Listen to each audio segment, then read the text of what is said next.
BSc first year.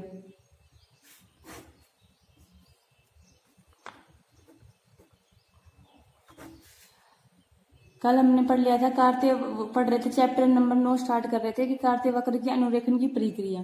अब कार्तीय वक्र की अनुरेखण की प्रक्रिया कैसे करते हैं? देखो हमेशा इसमें 5 पॉइंट होते हैं। अपन को वक्र अनुरेखण के लिए 5 पॉइंट सिद्ध करने पड़ेंगे और उसका चित्र बनाना पड़ेगा। 5 पॉइंट कौन कौन से हैं? एक तो सममिति, एक कौन सा होता है? सममिति। दूसरा कौन सा होता है? मूल बिंदु। तीसरा होता है अनंत स्पर्शी, अनंत स्पर्शी। और चौथा कौन सा है? अक्षों पर परिच्छेद बिंदु, यानी कि अक्षों पर प्रतिच्छेद बिंदु, बिंदु निकालेंगे। और नंबर 5 कौन सा होता है? क्षेत्र। सॉरी नंबर 6 भी आएगा कि वर्धमान है या ह्रासमान।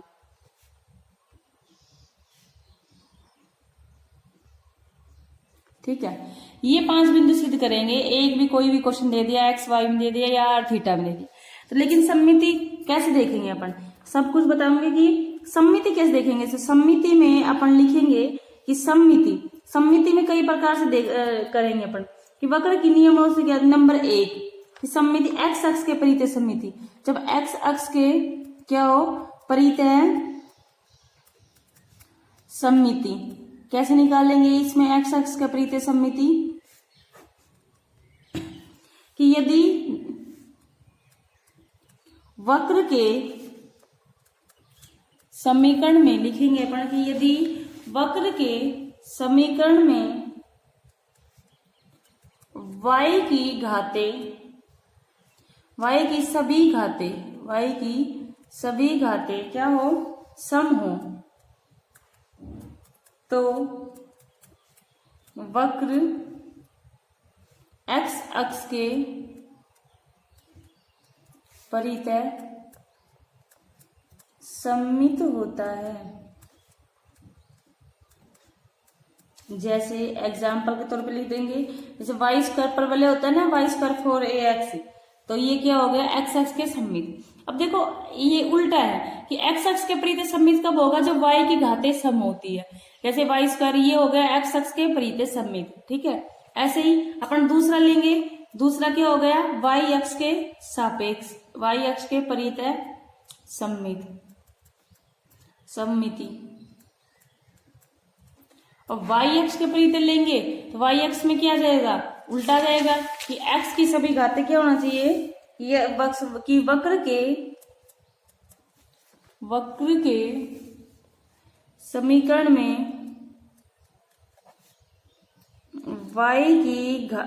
x की सभी घातें सम हो, तो वक्र y अक्ष के परितः सममित होता है। ठीक है, और पर वाले उदाहरण के लिए लिख लेंगे अपन एग्जाम्पल के लिए एक्स स्क्वायर बराबर 4ay।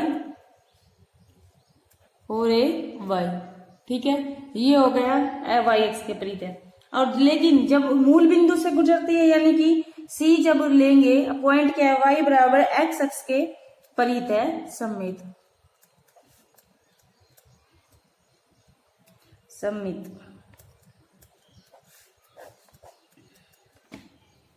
क्या जाएगा कि यदि लिखेंगे यदि x तथा y के परस्पर, यानी कि y बराबर x बराबर हो से वक्र, इसका मतलब यही होता है मूल बिंदु से गुजरे वक्र समीकरण अपरिवर्तित रहता है, तो वक्र क्या हो जाएगा? y बराबर x के सममित, यानी कि x बराबर y की दोनों को कोई मान रखे और क्या है? अपरिवर्तित रहे। ठीक है, यानी कि मान चेंज नहीं हो, तो क्या किसके प्रति होगा? y बराबर x के सममित होगा।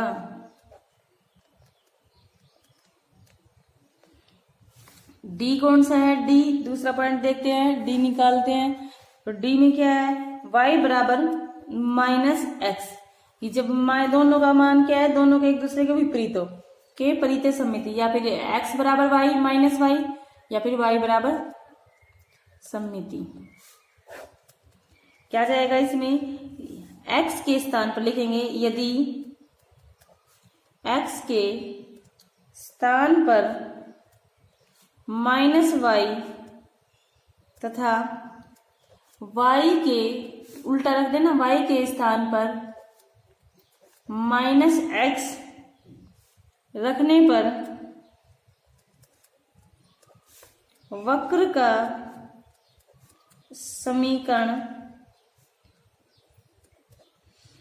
का समीकरण अपरिवर्तित रहता है, अपरिवर्तित रहता है। तो वह y बराबर माइनस एक्स के परितः सम्मित होता है,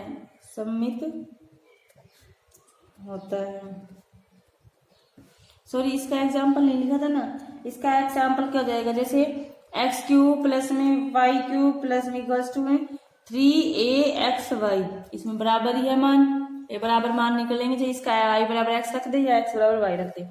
इसमें क्या आएगा, इसमें समीकरण एक्स क्यूब माइनस में y cube equals to 3aXy, इसमें रख दो एक्स क्यूब की स्थान पर वाई क्यूब के स्थान पर क्या रख दो, माइनस का है ना, ये एक्स आ जाएगा, इसके वाई एक ही मान आएगा दोनों का, ठीक है। एक अगला कौन सा होगा, सममिति देख रहे हैं अपन, हर क्वेश्चन में अपन सममिति देखेंगे, क्वेश्चन करेंगे तो समझाऊंगी कि सम्मुख चतुर्थांशों लिखेंगे, चतुर्थांशों में सम्मिति कैसे निकालेंगे अपन, यदि वक्र के समीकरण में, यदि वक्र के समीकरण में x के स्थान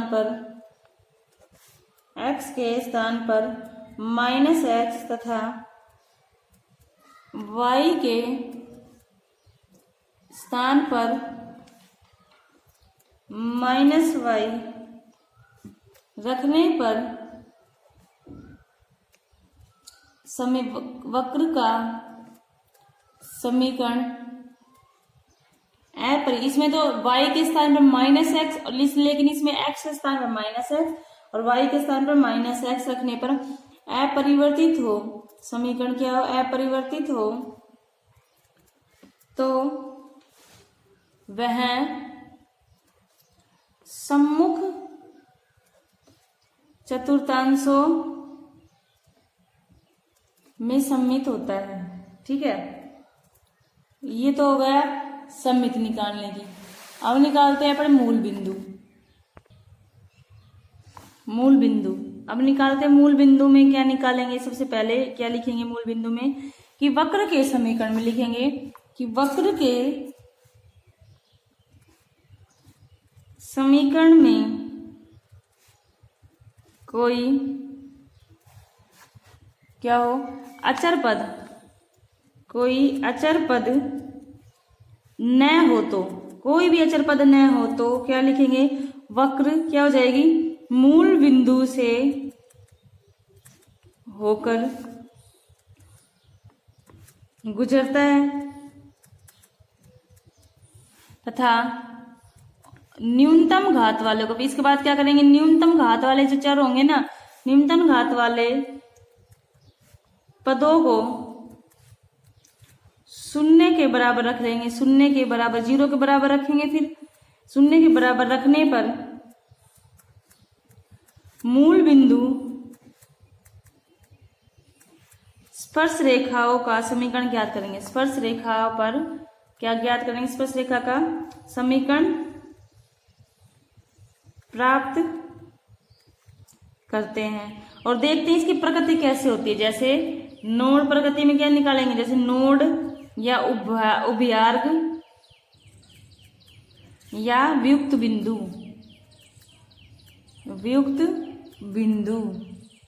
ये तो हो गई मूल बिंदु, ठीक है। इसके बाद क्या करेंगे, अनंत स्पर्शियां। चौथा क्या जाएगा, ये तो दूसरा हो गया, ये सॉरी तीसरा क्या जाएगा, अनंत स्पर्शियां। अनंत स्पर्शिया में क्या जाएगा, वही चीज है वही निकालेंगे। यदि एक्स अपन पढ़ के आए हैं, अनंत स्पर्शिया में एक्स तथा लिख देंगे, नॉर्मल लिखेंगे, वही याद करनी है अपन को। एक्स तथा वाई अक्ष के सापेक्ष अनंत स्पर्शी ज्ञात करनी है। अगर ये क्या नाम है, अचर के पद के हो तो इसके अनंत स्पर्शी नहीं होगी। और अगर उच्चतम घात अनंत स्पर्शी के सापेक्ष होगी, तो मतलब अचर के गुणांक के बराबर होगी, तो क्या हो जाएगा, अनंत स्पर्शी होगी, नहीं तो नहीं होगी, ठीक है।